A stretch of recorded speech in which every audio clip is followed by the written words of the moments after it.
আচ্ছা, তুমি এখন চলে গেলে বিথিকে কলেজ থেকে আনবে কি?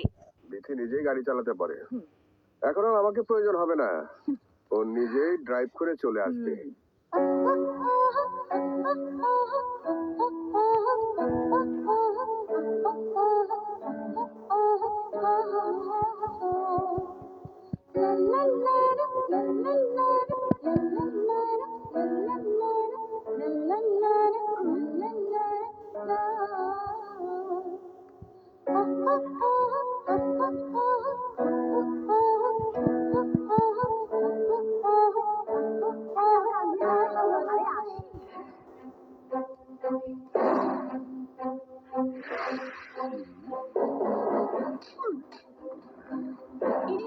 একটা মেয়ের সাথে কিভাবে আচরণ করতে হয় তা তোদের কেউ শেখায়নি? জন্মের পর বোধহয় তোরা কেউ মায়ের মুখও দেখিসনি। শালির মুখের স্পিড তো অনেক বেশি, একটু কমাই দিতে হইব। ধর শালি।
ভয় নেই, আপনি এখন নিশ্চিন্তে বাড়ি যেতে পারেন।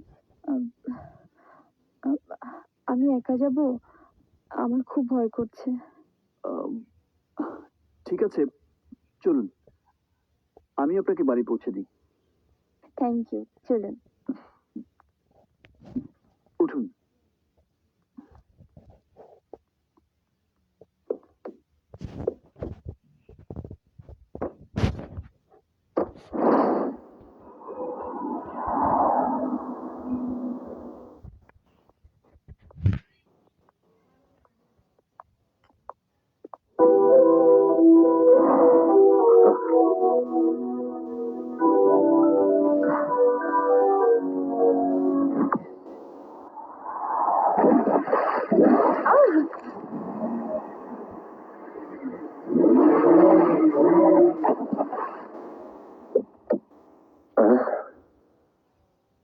এটা কি হলো?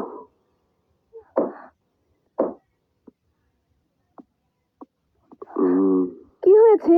আরে দেখো না, চাকা তো গর্তের মধ্যে পড়ে গেছে।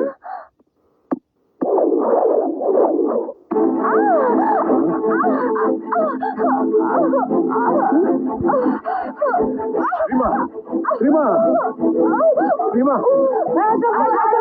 কি হয়ে গেল? রিমা, আঙ্কেল, বলটা আমি মেরেছি, আমাকে ক্ষমা করে দিন। আচ্ছা ঠিক আছে ঠিক আছে, ওকে হাসপাতালে নিয়ে যেতে হবে।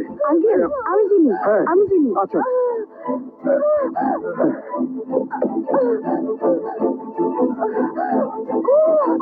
আস্তে আস্তে, তুমি বসো।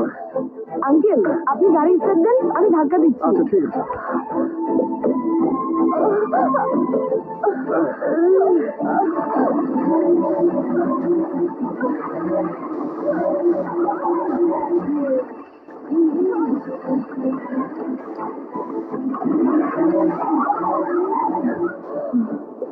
এই, তুমি এদিকে আসো, ওঠো, গাড়িতে উঠে বসো।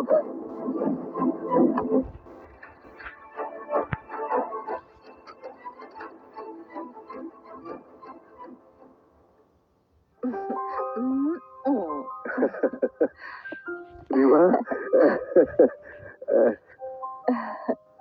দেখেছো তোমার দিকে কিভাবে তাকাচ্ছে? হ্যাঁ,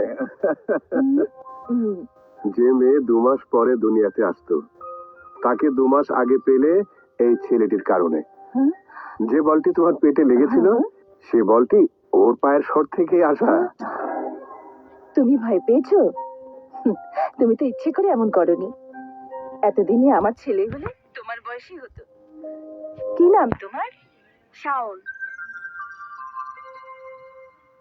কোন বাড়ি তোমাদের? ভুইয়া বাড়ি। ও, ভুইয়া বাড়ি। আর আমাদের চৌধুরী বাড়ি।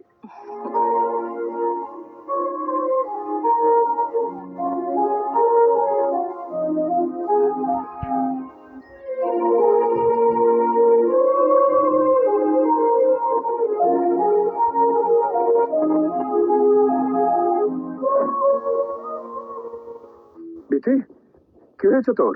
হ্যাঁ, তোকে এমন দেখাচ্ছে কেন? এই ছেলেটিকে, ওকে তো চিনলাম না। আব্বু, কলেজ গেটে কতগুলো বখাটে আমাকে ডিস্টার্ব করছিল। ইনি কোথা থেকে ধূমকেতুর মতো উড়ে এসে ওদের হাত থেকে আমাকে রক্ষা করলেন। কি বলছিস তুই? ওর কাছে তো আমরা ঋণী হয়ে গেলাম। মানুষের বিপদে তো মানুষকে এগিয়ে আসতে হয়, আমি শুধু তাই করেছি। Thank you. তা তুমি কি করো?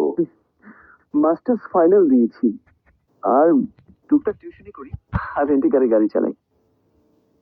আঙ্কেল বোধহয় আমাকে চিনতে পারেননি। আমি শাওন। ছোটবেলায় আমার ফুটবলের একটি শর্ট আন্টির। তুমি সেই ছেলে? হ্যাঁ, এত বড় হয়ে গেছো। এই বিথিকে চিনতে পেরেছো? আগে না চিনলেও